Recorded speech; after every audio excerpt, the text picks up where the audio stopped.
Dengan kasus kepala kampung di Waikanan yang divonis 6 tahun penjara dikarenakan kasus korupsi dana desa, kita akan berbincang dengan pengamat hukum dari Universitas Bandar Lampung yaitu Bang Zainuddin Hasan. Halo, selamat sore Bang Zai. Selamat sore Mbak Mutiara. Ya, Bang Zai, ini kan terkait dengan kasus korupsi yang dilakukan oleh kepala kampung di Kabupaten Waikanan. Ini kan sudah memasuki babak baru, di mana pada saat proses di pengadilan, ini kepala kampung yang menjadi tersangka dalam kasus korupsi dana desa divonis 6 tahun penjara. Nah Bang, yang ingin Mutiara tanyakan adalah, ini kenapa untuk kasus korupsi yang dilakukan oleh kepala kampung ataupun kepala desa atau kepala pekon kalau misalkan untuk di Provinsi Lampung ini kerap kali terjadi Bang? Biasanya faktor apa saja Bang yang menyebabkan itu terjadi?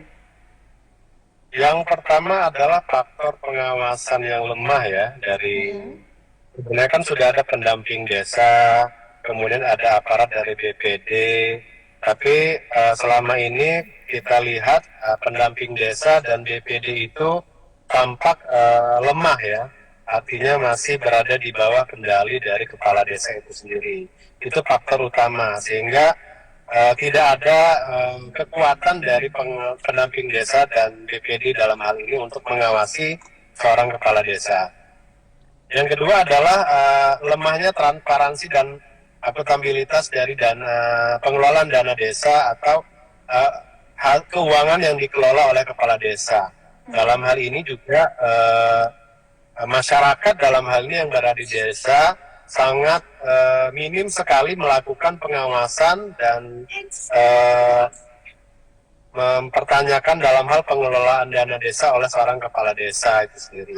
Kemudian yang ketiga adalah faktor penegak hukum ya. Dalam hal ini penegak hukum baik dari kepolisian maupun kejaksaan ya, itu sepertinya terkadang dalam tanda kutip itu ada ada main mata ya dengan kepala desa, sehingga hal-hal tiga faktor inilah yang menyebabkan banyak sekali kepala desa yang kemudian terjerat ya menjadi pelaku tindak pidana korupsi. Dan ini di Indonesia termasuk di Lampung ini menjadi bentuk keprihatinan kita bersama, seorang kepala desa itu kemudian menjadi terjerat atau melakukan tindak pidana korupsi.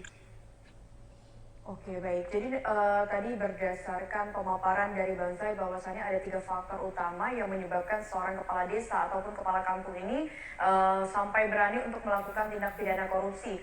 Bang, ini kan kalau misalkan berdasarkan proses di pengadilan yang baru saja tadi dilakukan siang tadi, ini ternyata si kepala kampung yang diduga sudah menggelapkan dana desa ini divonis 6 tahun 6 bulan penjara. Nah, kalau misalkan dari Bang Zai selaku pengamat hukum, apakah vonis tersebut dikatakan ringan atau memang sudah sesuai nih Bang dengan kejahatan yang sudah dilakukan? Ya, untuk menilai adil, ringan atau berat itu kan kita lihat pertimbangan hakim ya. Kemudian kerugian negaranya. Kerugian negara ini sudah berapa nilai kerugian negara atau uang negara atau keuangan negara yang dilakukan atau disalahgunakan dari oknum kepala desa tersebut. Artinya untuk menilai berat atau ringannya suatu hukuman, kita melihat dari faktor-faktor ya, baik yang memberatkan maupun yang meringankan dari tindak pidana yang dilakukan oleh kepala desa tersebut. Nah, ini kita juga kan kalau melihat dari nilai kerugian keuangan negara itu juga berapa yang sudah dikembalikan. Perlu diketahui bahwa koruptor saat ini itu bukan lama tidaknya mereka di penjara yang membuat mereka jerah. Justru menurut penelitian dari UNCIC ya, bahwasanya seorang koruptor itu menjadi jerah itu justru ketika mereka dimiskinkan. Nah, banyak sekali para koruptor yang dihukum 4 tahun, 5 tahun, 6 tahun, tapi uang pengganti dan denda serta kerugian negara itu tidak sebanding dengan apa yang dia terima. Sehingga misalnya ada gratifikasi menerima 100 miliar, tapi hukumannya cuma 6 tahun atau 5 tahun. Akan tetapi uang pengganti sampaikan denda itu tidak sampai 100 miliar. Hanya sampai 60 sampai 70 miliar. Sehingga masyarakat menilai bahwa kadang-kadang koruptor itu justru lebih memilih, ya nggak apa-apa saya ditahan, nggak apa-apa saya dipenjara selama beberapa tahun.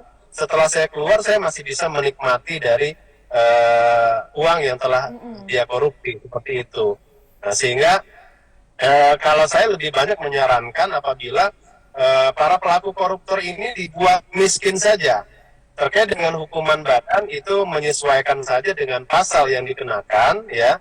Tapi terkait dengan kerugian negara, uang pengganti dan denda itu dibuat semaksimal mungkin atau dibuat para koruptor ini dimiskinkan. Seperti itu, Mbak Mutiara. Oke, baik. Ini kan tadi disebutkan bahwasannya kalau untuk berdasarkan kacamata dari Bang Zai sendiri akan lebih baik jika seorang koruptor ini dimiskinkan. Nih Bang, sekedar informasi untuk di kasus ini, selain pidana penjara, ternyata kepala kampung juga divonis pidana denda dengan nilai 300 juta rupiah, Bang.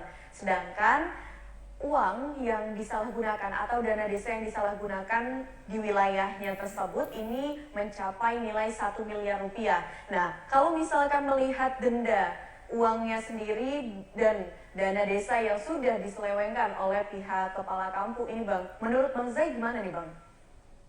Nah, itu yang masih lemah ya. Artinya ya hanya dikenakan 300 juta rupiah, sedangkan negara dirugikan dalam hal ini 1 miliar rupiah. Justru kalau menurut pendapat saya, bahkan saran saya, minimal 1 miliar yang harus dia kembalikan atau yang harus uang pengganti dan denda yang harus dikembalikan oleh oknum kepala desa tersebut. Jadi nggak hanya hukuman badan dan uang senilai 300 juta rupiah. Nah, ini yang kadang-kadang membuat para koruptor itu berpikir dia masih mendapatkan untung dari apa yang dia dapatkan, ya. Dia korupsi 1 miliar tapi dia hanya mengembalikan uang 300 juta. Artinya dia masih ada keuntungan 700 juta. Kalau orang hitung-hitungan dagang, Mbak Mutiara, kalau itu dibelikan aset, misalnya tanah ataupun rumah, yang setiap tahun nilainya meningkat, itu bisa lebih dari 1 miliar itu nanti yang dia bisa panen setelah 5 tahun atau 6 tahun dia bebas. Jadi dia belikan aset misalnya tanah senilai 500 juta. 5 tahun atau 6 tahun ke depan, aset yang dia beli tadi bisa berlipat-lipat. Nah, itulah kalau hitung-hitungan dagang gitu kan. Nah, oleh sebab itu, sebagaimana saran dari peneliti dari UNCIC ya, termasuk KPK-nya Singapura dan Malaysia, yang paling ampuh bagi seorang koruptor itu bukan hanya hukuman badan, tapi bagaimana supaya koruptor itu dimiskinkan. Oleh sebab itu, saya termasuk dari Pusat Studi Anti Korupsi dan Pencucian Uang, Universitas Bandar Lampung sangat menyarankan sekali bagi pemerintah kita, baik eksekutif maupun legislatif, untuk segera mensahkan undang-undang perampasan aset.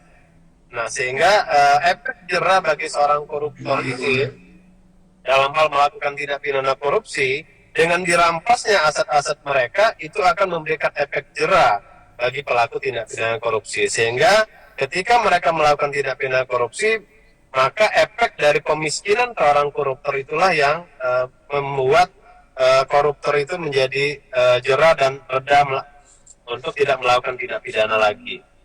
Oke, Bang, tapi kalau misalkan dari kacamata hukum tadi sudah dijelaskan, semisal ini sudah kejadian, maka solusinya adalah dari pemerintah ini untuk lebih ketat lagi terkait dengan hukumannya. Salah satunya adalah dengan istilahnya memiskinkan tersangka ini. Nah, Bang, kalau misalkan untuk pencegahan sendiri, menurut Bang Zai, ini apa yang bisa dilakukan oleh pemerintah, Bang?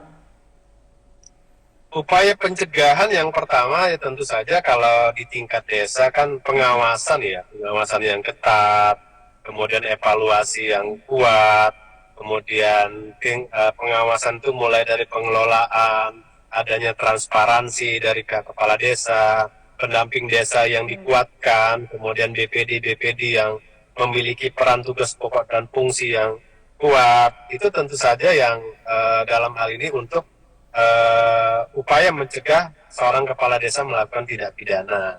Kemudian tentu saja kalau di tingkat desa itu adanya pendidikan ya, pendidikan anti korupsi ya, mulai dari tingkat dasar, tingkat menengah, tingkat perguruan tinggi, sehingga bibit-bibit dari korupsi ya mulai dari pelajar, mahasiswa maupun calon-calon para pekerja itu tidak mengulangi perbuatannya lagi. Yang terakhir tentu saja ancaman hukuman yang berat.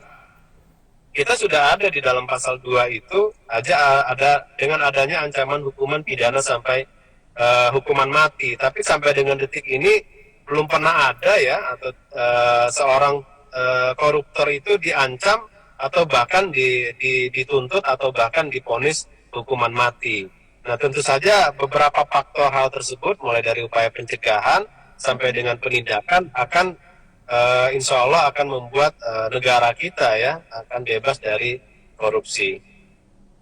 Oke, baik. Jadi memang harus ada upaya dari pencegahan dan juga penindakan pemerintah penegak hukum tentunya supaya kasus korupsi ini tidak semakin menjamur di Indonesia. Bahkan kasus korupsi yang besar-besar aja ini nampaknya beritanya sudah tenggelam dengan isu-isu lainnya ini ya Bang Zai. Ya, kita kan masalah hukum ini kan setiap hari selalu ada ya. Sehingga kadang-kadang tertutup dan tertutup. Sedangkan masalah korupsi itu bahkan setiap hari selalu ada ya, termasuk seorang kepala desa.